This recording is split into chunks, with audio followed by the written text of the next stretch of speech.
Shalom saudara. Satu anugerah kembali Tuhan berikan kepada kita manakala kita boleh menerima firman-Nya, karena firman-Nya itu lebih daripada hidup, ya. Orang yang tidak mengerti firman, dia akan mengatakan bahwa itu hanyalah kata-kata, atau mungkin itu bagian dari peristiwa demi peristiwa yang dicatat, ya, yang direcorded gitu oleh penulis-penulis Alkitab. Tetapi kalau orang yang mengerti firman, maka dia berkata, satu kemuliaan bagi kita bahwa Tuhan melawat kita dengan perkataannya yang menjelma menjadi manusia, ya. Firman itu adalah Kristus dan dia menjelma menjadi manusia Kristus. Walaupun kita tahu bahwa dia adalah pribadi yang memiliki segala sesuatu, tapi dia tidak merasa jijik, dan dia tidak merasa ngeri, dan dia tidak merasa kotor untuk menggantikan manusia atas dosanya. Malah kita melihat, kita berbangga karena dia begitu heroik, ya, epic, ya, untuk menyelamatkan kita. Nah, kita sudah masuk di bulan Desember, di tanggal 1 pada hari ini. Baiklah, di dalam setiap isi firman Tuhan yang saya sampaikan kepada saudara di dalam bulan Desember, bulan yang berbahagia ini, bukan berarti bahwa bulan-bulan lain tidak berbahagia, tetapi karena di sana kita merayakan kelahirannya, maka dari tanggal 1 ini sampai akhir bulan Desember saya akan menyampaikan yang berkenaan dengan kelahirannya, ya. Nah, ini adalah bagian yang pertama. Coba kita melihat di dalam Lukas pasal yang kedua.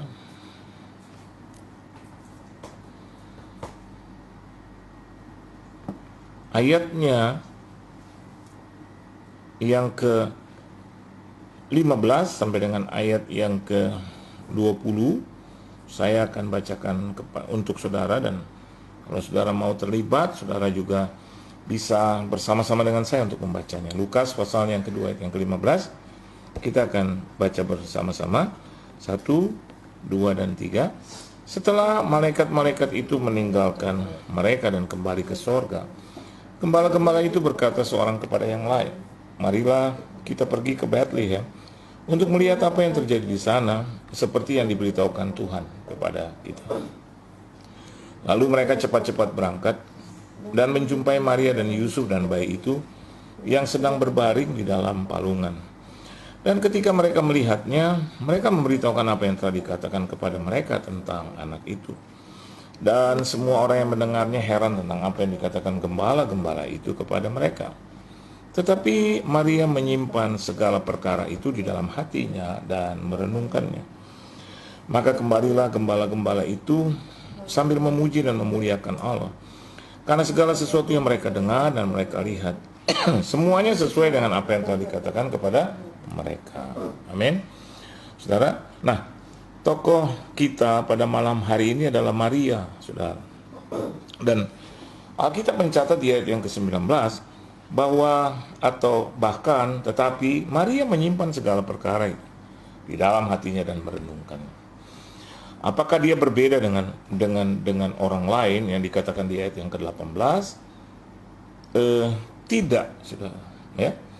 Dia sama, dia adalah manusia, dan dia juga heran, ya, pasti semua orang, berarti included, ya, Maria. Tetapi ada kata di situ, ya, tetapi Maria menyimpan segala perkara itu. Artinya dia tidak ungkapkan keheranan itu seperti seseorang yang tidak pernah diberitahu, atau seseorang yang tidak pernah melihat sendiri perkara yang akan terjadi atau yang sedang terjadi. Jadi perbedaannya hanyalah bahwa Maria sudah dikunjungi, ya, Maria sudah dikunjungi oleh malaikat itu, dan Maria itu adalah pribadi yang melahirkan Tuhan Yesus atau Yesus. Nah, saudara, pada saat dia mengandung dan pada saat dia melahirkan itu seperti orang lain kebanyakan, ya. And motherhood atau kelompok perempuan itu ya is a painful privilege. Artinya bahwa wanita itu adalah pribadi yang memiliki satu kesakitan yang khusus juga, saudara. Ya, privilege atau satu keuntungan ya dalam hal kesakitan ketika mereka melahirkan anak. Jadi motherhood ya itu adalah sesuatu yang dikatakan painful privilege. Ya, privilege adalah kekhususan ya. Yang painful sakit gitu. Yang menyakitkan, painful ya. Kenapa saya katakan demikian? Karena setiap wanita kalau rata-rata ya dikaruniakan Tuhan itu keturunan, saudara, maka dia akan melewati rasa sakit itu. Tapi di tengah-tengah rasa sakit itu sesungguhnya rasa sakit yang tercipta atau diciptakan ketika motherhood atau bagian atau kelompok ibu gitu ya, atau mother ya, mama gitu, bukan karena kesakitan yang diakibatkan oleh penyakit gitu ya, rasa sakit itu, no, tapi karena ada jabang bayi di situ yang akan segera keluar ya. Saya katakan privilege khusus ya, yang pria tidak mengalaminya gitu, dan hanya wanita yang mengalami. Nah, dari sana kita bisa melihat bahwa kelahiran itu juga merupakan satu kekhususan di dalam sakit ya. Dan seorang remaja Maria, saya boleh katakan remaja karena dia masih usia sekitar 16 ya. Ada yang bilang 15, 16, 17 sekitar itu, kita bisa berkata yang Mary atau Maria yang muda gitu ya. Nah, kita melihat di sini di ayat yang ke-19, dia berbeda dengan yang lain. Ketika semua orang mendengarnya heran ya, saya mau katakan buat saudara bahwa tidak ada perbedaan kecuali ya, kenapa? Karena dia sudah dikunjungi oleh malaikat Tuhan, dan dia tidak ceritakan kepada gembala, dia tidak ceritakan kepada orang banyak ya. Paling tidak dia ceritakan itu kepada Yusuf. Amin, saudara, kepada Yusuf. Dan dia pergi ke Elizabeth, ingat itu ketika Yohanes Pembaptis itu akan dilahirkan, dan dia melihat proses kelahiran itu karena pada bulan ke-6 malaikat Tuhan katakan demikian, dan dia pergi ke rumah Elizabeth, dan dia selama 3 bulan, Alkitab katakan di situ 3 bulan dia tinggal di situ, berarti sampai kelahiran. Jadi dia melihat itu proses kelahiran, dan ternyata Elizabeth juga mengalami satu painful privilege ya, satu kesakitan yang khusus gitu ya, saudara. Nah, apa yang kita bisa dapatkan dari Maria? Alkitab bilang bahwa Maria ini menyimpan segala perkara itu di dalam hatinya dan merenungkannya. Segala perkara itu adalah hal-hal ya yang dikatakan oleh mereka, dan juga hal-hal yang dikatakan oleh malaikat, dan dia simpan itu semua. Dan dia bukan simpan itu untuk membalas dendam, sakit hati karena sepertinya banyak orang mengatakan bahwa hidup keremajaannya itu diporak-porandakan oleh Tuhan karena dia belum disentuh oleh seorang pribadi yang bernama Yusuf. Dia korbankan, kesucian dan kekudusannya, karena Alkitab juga berkatakan di dalam Injil Matius bahwa Yusuf tidak meniduri dia sampai Yesus dilahirkan. Amin, saudara. Jadi di sini kita bisa melihat bagaimana Maria di dalam seluruh aspek hidupnya itu dipenuhi dengan mujizat Tuhan. Amin, saudara.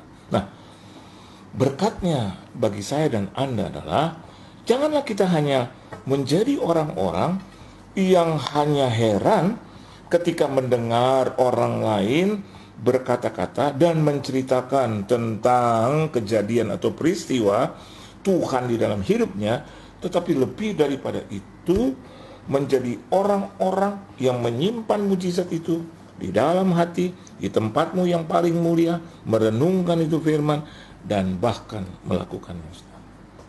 Amin. Saya dan Anda adalah pribadi-pribadi, ya, a person, ya, yang who has a painful privilege. Amin. Ya. Artinya ada kesakitan demi kesakitan, ada hal-hal yang menyakiti hati kita, yang membuat katakanlah kita menderita, yang membuat kita sepertinya diinjak, ditekan dan ditindas, ya, painful, ya, merasa sakit, teraniaya. Tapi saya mau katakan buat saudara sebagai orang-orang yang dipilih Tuhan, segala bentuk painful itu adalah privilege buat kita. Amin.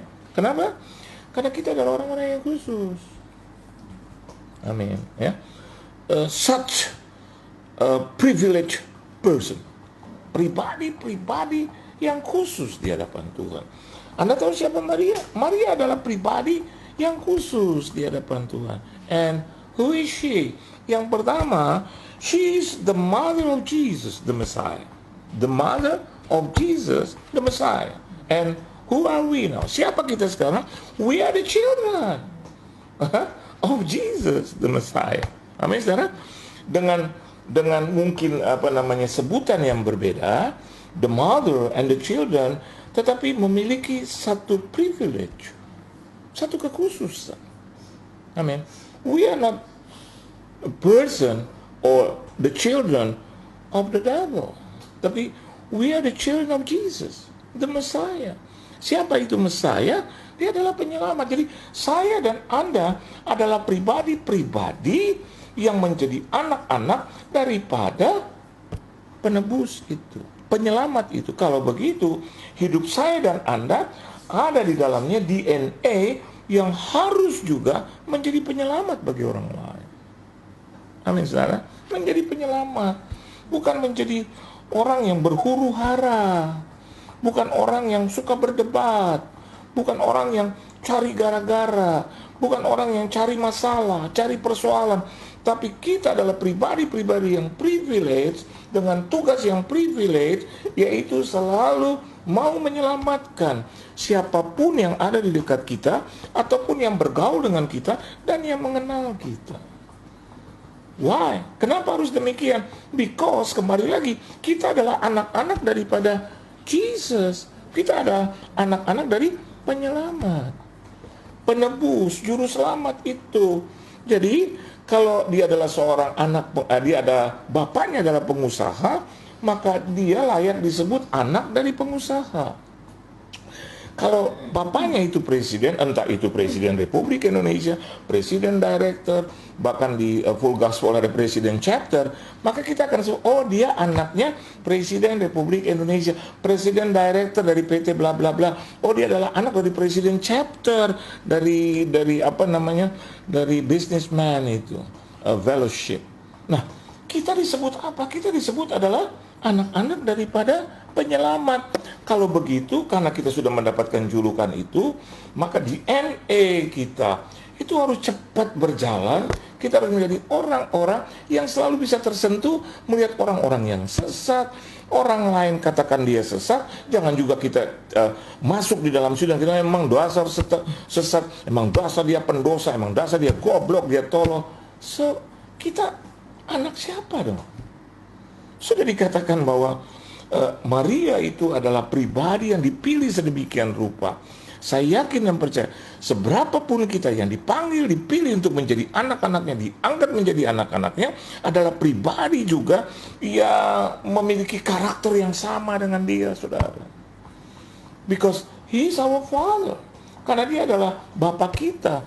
Dia adalah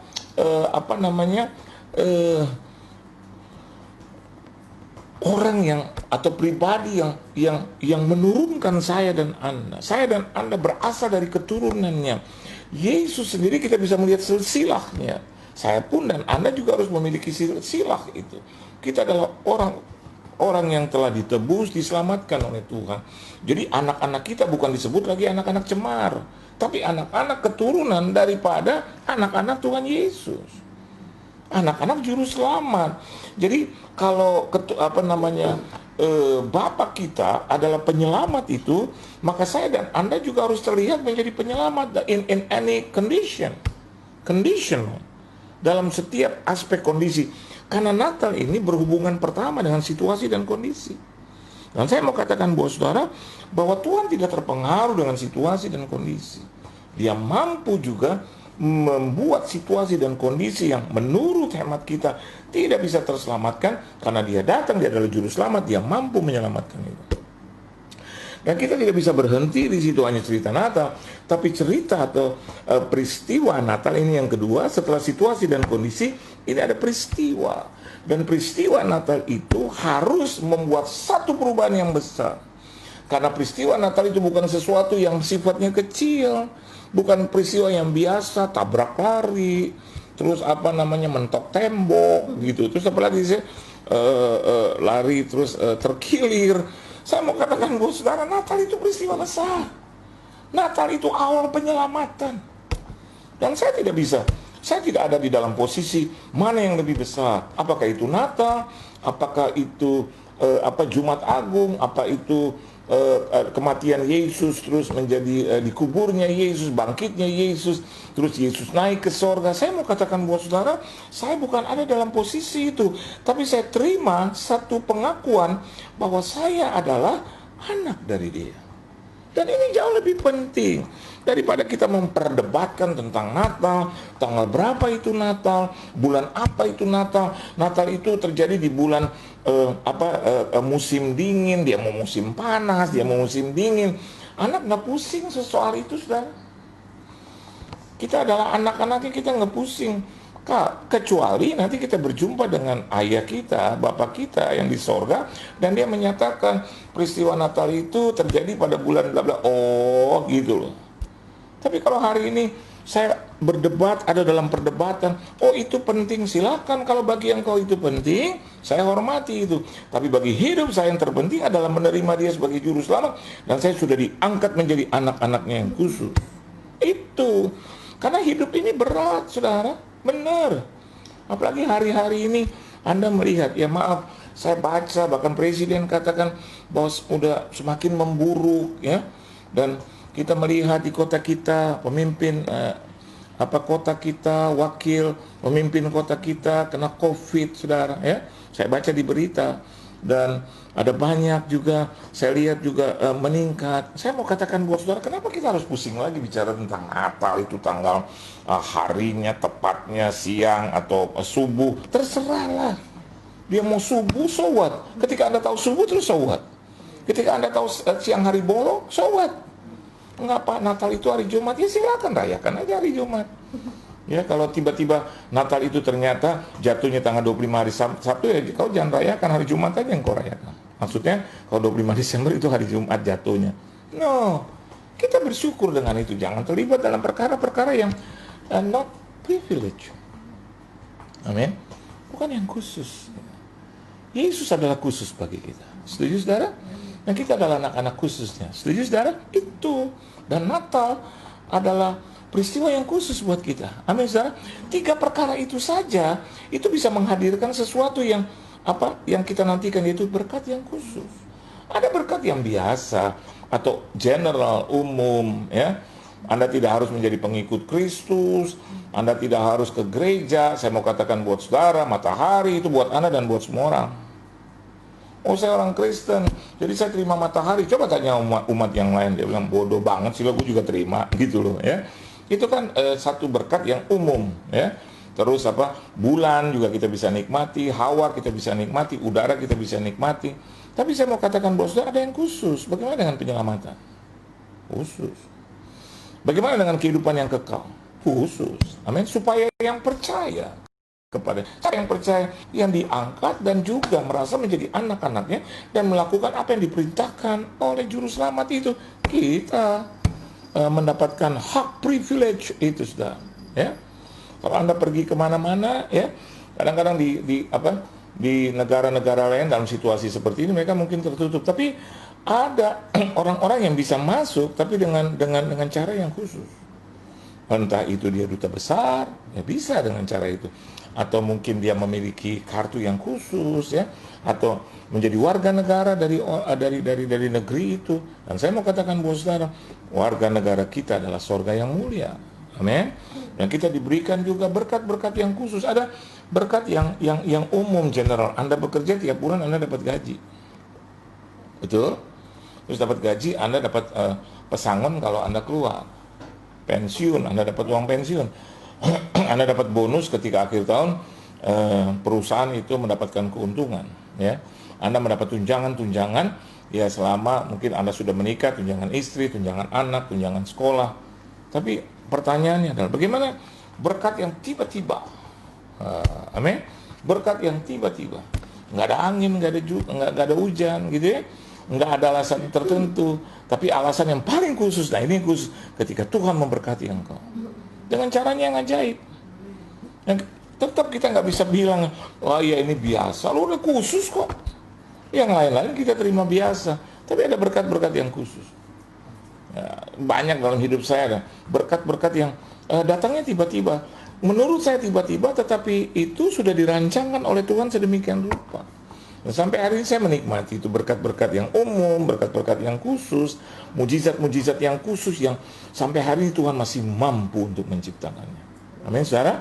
Dan yang kedua, selain khusus, saya tutup firman Tuhan bahwa Maria ini adalah pribadi, ayat 19 katakan, tetapi Maria menyimpan segala perkara itu di dalam hatinya dan merenungkannya. Dari sejak dia diberitahu oleh malaikat Tuhan sampai ya Yesus itu naik ke sorga, maka Maria adalah the one, adalah pribadi yang mengikuti, mengalami, dan ada dalam sebelum Yesus, bahkan sampai Yesus mati. Keren. Keren. Anda boleh bicara murid-murid belum ada pada saat Yesus lahir, sudah. Ada Alkitab mencatat tentang ada hadir di situ Petrus atau ada hadir di situ Filipus. Tapi Alkitab katakan demikian. Ayat 16, lalu mereka cepat-cepat berangkat dan menjumpai siapa? Maria, ya. Maria disebut sebagai pribadi yang pertama, and after that Joseph, ya. Karena Maria adalah tokoh yang sedang saya bicarakan. Dan kalau Anda mundur ke belakang dalam Lukas pasalnya yang pertama, dia adalah pribadi juga yang pertama yang dikunjungi oleh malaikat Tuhan. Betul?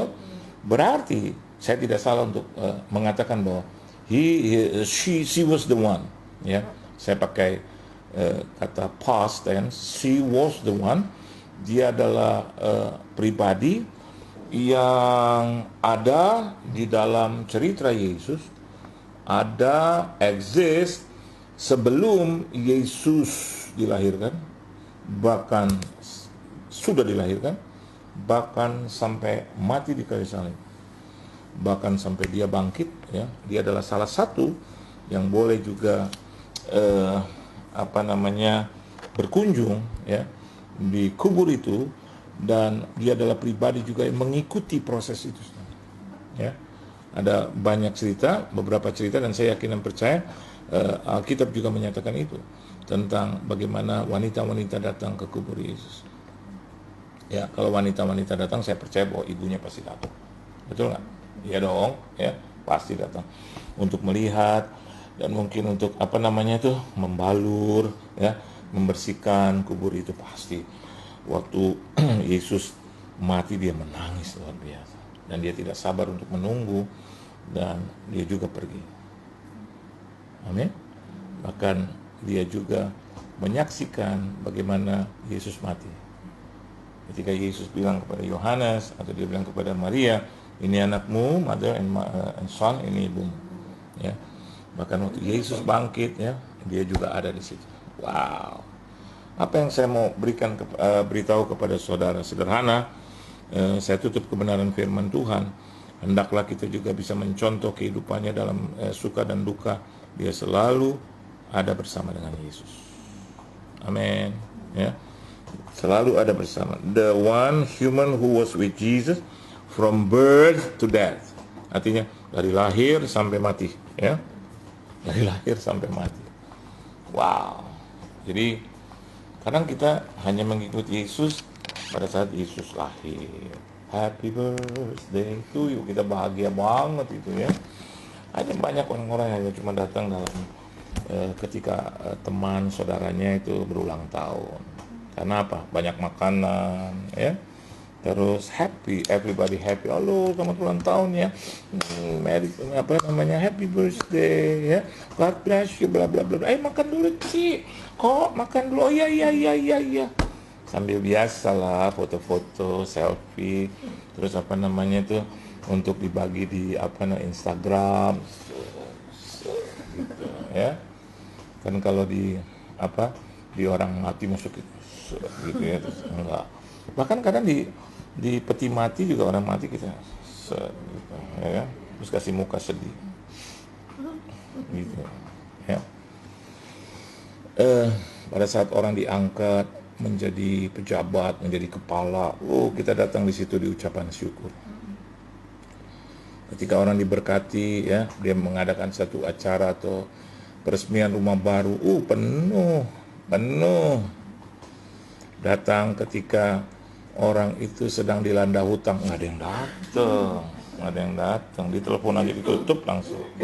Apalagi iya nggak begini, saya lagi ada kesusahan, udah langsung cepat, udah siapin. Ketika orang itu udah selesai, jadi begini ya Ci atau kok, ya namanya juga ya aduh gitu. Bukan yang nggak bisa bantu ya. Setelah itu udah putus hubungan. Apapun itu berbeda dengan Maria. Maria dari sebelum lahir sampai mati dia ada di situ. Jadilah pribadi yang setia, saudara, dengan Tuhan. Amin. Ya, mati hidup buat Tuhan. Ya, apapun yang terjadi, gitu ya. Kita tahu bahwa Dia baik, kita harus tetap setia. Ya, jangan di pandemik ini orang pada lari semua. Ya, apa yang dulu dilakukan, tindakan-tindakan baik, udah nggak setia lagi. Tuhan lihat hati. Tuhan lihat dari tempat yang maha tinggi apa yang kita lakukan dan pikirkan. Belajarlah untuk menjadi pribadi yang setia. 2 perkara kita terima hari ini. Yang pertama adalah painful privilege. Kalau kita mengalami juga penderitaan, anggap itu sebagai satu kekhususan karena kita adalah anak-anaknya yang khusus. Amin. Dan yang kedua, jadilah pribadi yang setia. Meski dalam keadaan sulit, keadaan tidak menguntungkan, kita tetap bisa setia di hadapan Tuhan. Tuhan Yesus memberkati. Tunduk kepala kita berdoa. Terima kasih Tuhan untuk firman-Mu.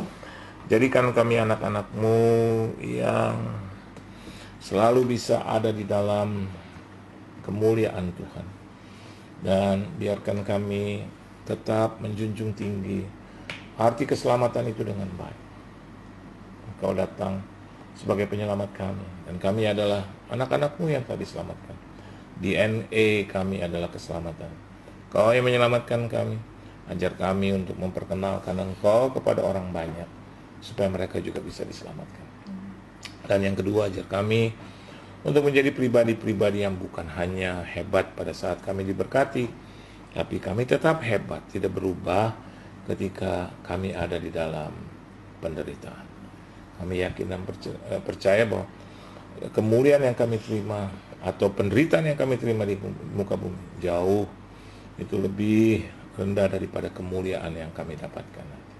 Dan pujilah nama-Mu, Kau berkati seluruh owners, Kau berkati One Worship Night, Kau berkati keluarga-keluarga mereka, Kau berkati rumah tangga, Kau berkati keluarga inti, keluarga besar, kesehatan, keuangan finansial mereka, pelayanan mereka, gereja mereka, di mana saja mereka berada diberkati dan jadi berkat. Di dalam nama Tuhan Yesus Kristus, kami semua telah diberkati. Haleluya.